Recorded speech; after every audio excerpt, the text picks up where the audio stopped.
My family drowned in an underwater hotel. Growing up an orphan is as hard a life as people think it is. Between the lack of financial resources and familiar warmth, it's a difficult childhood. But it wasn't always like that for me. In fact, it used to be the polar opposite. I used to have a happy and well-off life with a loving family. We would even regularly go on vacations to luxurious foreign locations to see the world.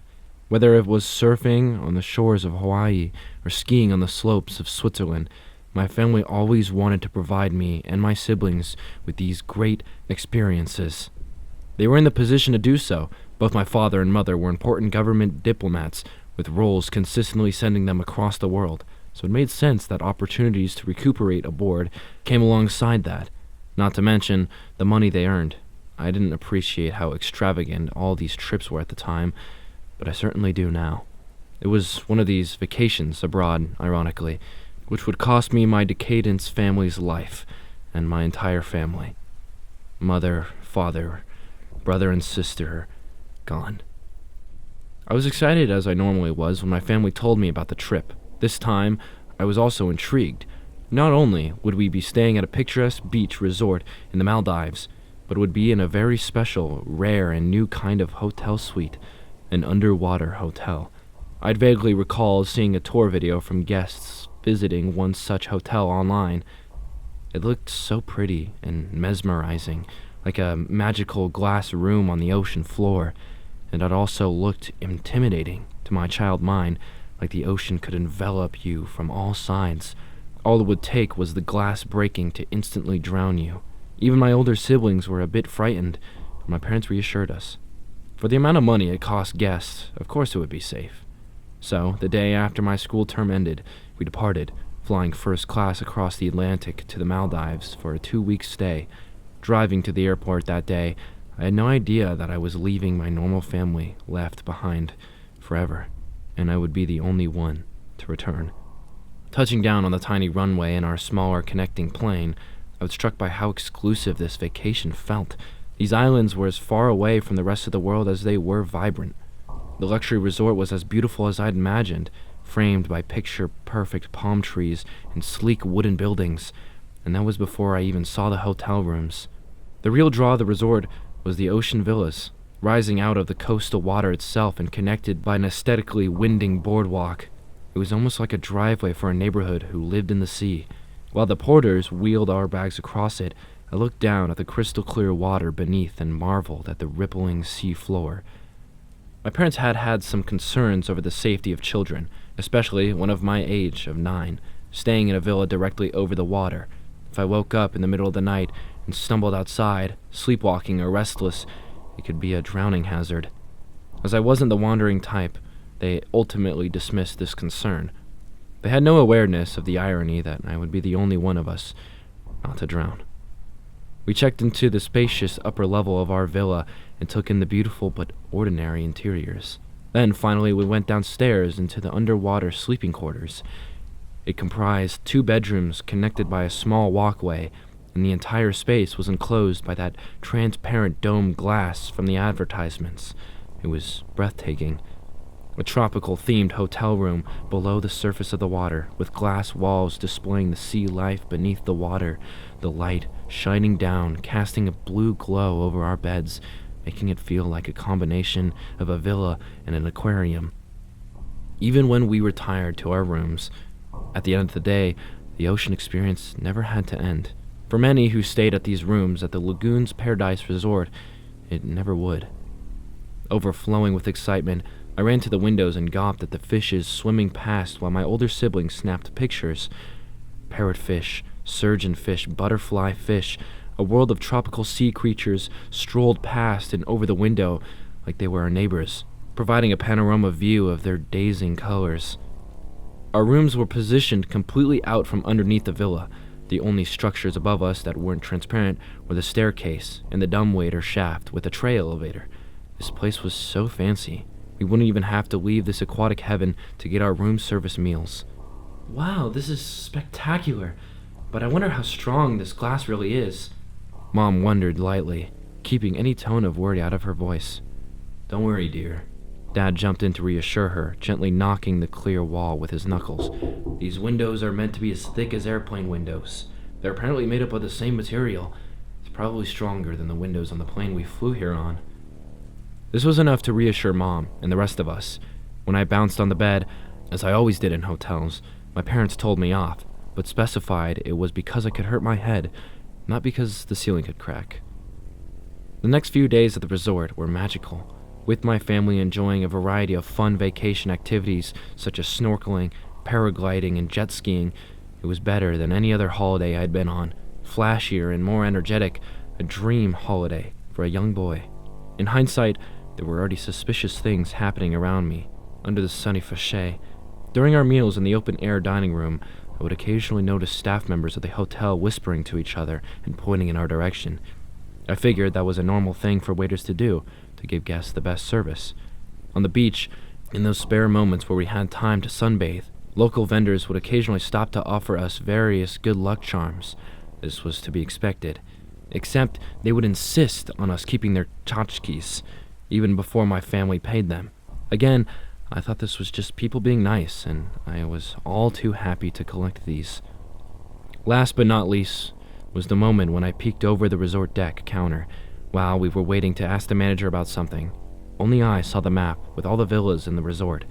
Just as the manager popped behind the desk, I located our room on it. It was one of the few with a red X on it. Strange. Maybe the X was special treatment.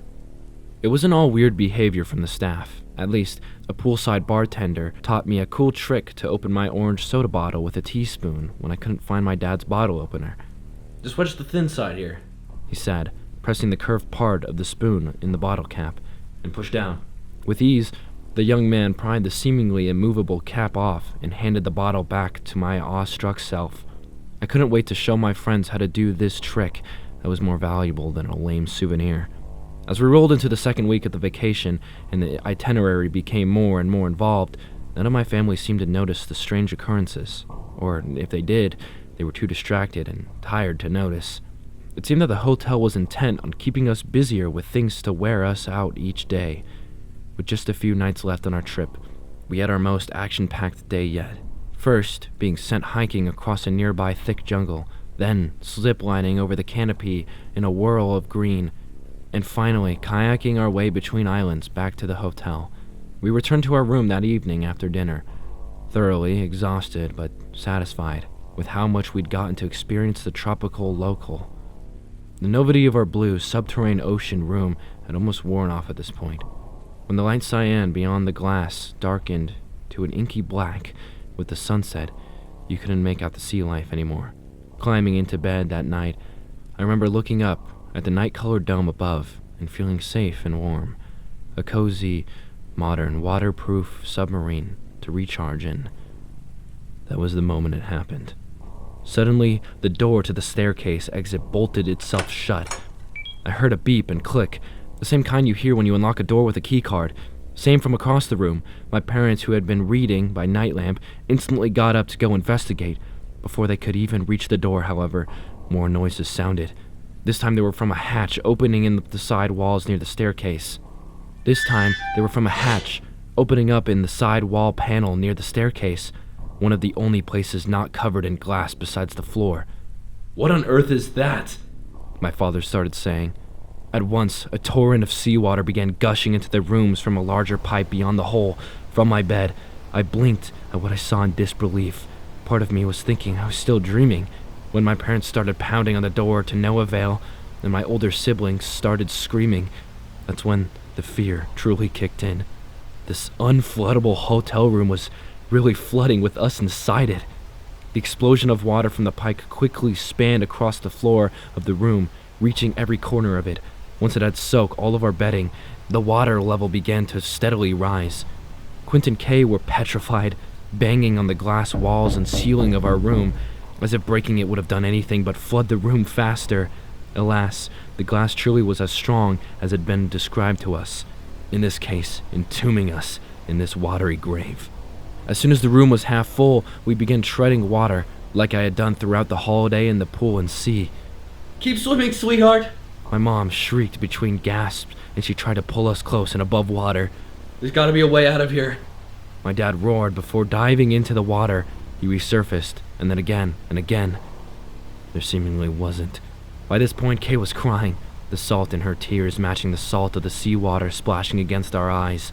Next to her, Quint, normally not the type to feel any cold, shivered uncontrollably in the chilly tropical water. Pressed up against the glass, I recall somehow glimpses of a grayish fish outside despite the darkness of the ocean's exterior. The random fish paused to gaze at our panic splashing before swimming past. In that moment, I felt overwhelming jealousy of its freedom. It was like we were the ones on display in the aquarium, trapped. As the water finally reached the top of the dome, we began to gasp desperately for our last breaths of air. And then we were fully underwater, holding our breath, waiting to drown. My family's last words had already been spoken. I don't even remember them. There had been no point wasting oxygen screaming. What neighbors would hear us down here? Not even a dumbwaiter could. Dumbwaiter. Instantly, the idea took hold in my mind. I didn't wait a second. I spun around, kicked against the ceiling off the dome, and dove down to the stairs. There was no prying that door open. My dad had tried with all his efforts already, but the dumbwaiter shaft was right next to it. My suspicions that it clamped shut with the door were confirmed when I tried opening it. But that's what my lucky tool, which I'd grabbed on my dive down, was for. Using the narrowest edge of a spoon, I wedged the utensil under the door of the dumbwaiter and applied leverage like the bartender had showed me. The spoon could have bent, with me drowning from exertion. But miraculously, the little square door creaked open in the dim water, heart pounding, lugs aching, eyes stinging. I squeezed my body into the narrow shaft, then I kicked like hell upwards, hoping that tray elevator wouldn't be blocking my path to air. Instead, I surfaced with a deep gulp for air in the pitch-black shaft. For half a minute, the water seemed to continue rising, but then it stopped, relief flooding my bobbing, cramped body. And then I remembered my family was still down there. I tried to look down to the water, tried to call for them, but I already knew the devastating truth. Even if they had seen where I swam, there was no way they could have followed me into the narrow dumbwaiter shaft. I barely fit as it was. I didn't have enough room to dive back down looking for them. I had many hours to cry that night, while I waited in the watery square tube. When dawn came, I was finally rescued by an elderly couple staying at the hotel who happened to be wandering past my family's villa. They heard my echoing cries and, with great difficulty, extracted me from the above-ground side of the dumbwaiter. To this day, I'm grateful I was found by them instead of the hotel staff. Who knows if lagoons would have finished what they started. I was flown home a few days later, after a hushed-up local police investigation where the official cause of death for my family was listed as being lost at sea during a snorkeling trip. No one listened to me. No matter how much I tried to tell them about the inescapable flooding suite, our cameras and belongings were vanished by the hotel. They told me it was grief, trauma, a child's imagination. Only after I got back to my family home and went through my parents' possessions did it click to me. They've been setting an invitation to the resort at a discounted rate. My diplomatic parents were guests there, but they weren't the clients being serviced. They'd been the victims of a conspiracy to assassinate them. My siblings and I were collateral damage. And the hotel, with their unbelievable underwater tombs, had been paid off to do this to countless other guests. I did eventually move on with my life, a much poorer life, being bounced around destitute guardians while my inheritance stayed locked away. But I'm an adult now, and I have access to those funds, a great journalism job, and despite all my trauma, a loving wife who I just married. Still, I can't let go of the injustice of what happened to my family. The world needs to know about what the Lagoons Paradise Resort has done. Few will believe what I've written here, but with an incognito investigation and some real evidence, I can get this story published. That's why I've taken my wife's last name and booked us the trip of the lifetime. Maybe I'm crazy to do this. Maybe anyone would be. But I know exactly where we're going for our honeymoon.